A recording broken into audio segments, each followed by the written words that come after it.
Bonjour les amis. Jean-Luc Mélenchon a donc ce jour envoyé un vibrant remerciement à Éric Drouet pour le formidable mouvement des Gilets jaunes. Pourtant, le moins qu'on puisse dire, alors que ce mouvement a été soutenu d'entrée par Marine Le Pen et par Nicolas Dupont-Aignan, est que cela n'a pas toujours été le discours des insoumis.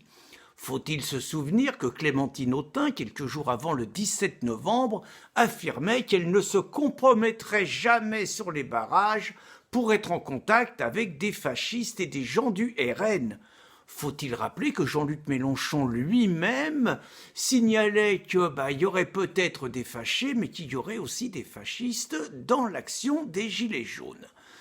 Faut-il rappeler surtout que les premières revendications des Gilets jaunes, à savoir une révolte contre les taxes et l'augmentation des impôts, ne paraissaient absolument pas chagriner Jean-Luc Mélenchon et que la baisse des taxes et des impôts n'a jamais fait partie du programme des Insoumis, tout au contraire.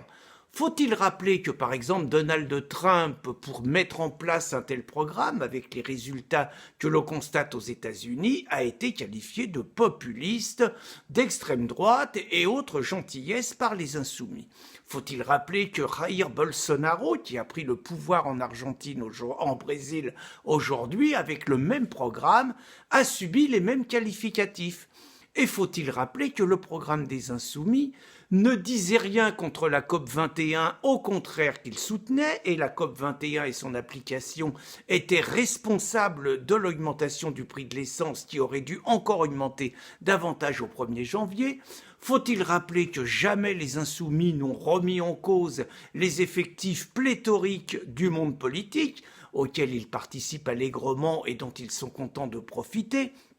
Et faut-il rappeler tout de même que jamais les insoumis ne se sont émus du train de vie de l'État et de la multiplication de dépenses inutiles. Par ailleurs, mieux vaut tard que jamais, même s'il faut rappeler tout de même également que jamais les insoumis n'ont dit le moindre mot sur le prix de l'insécurité et sur le prix de l'immigration.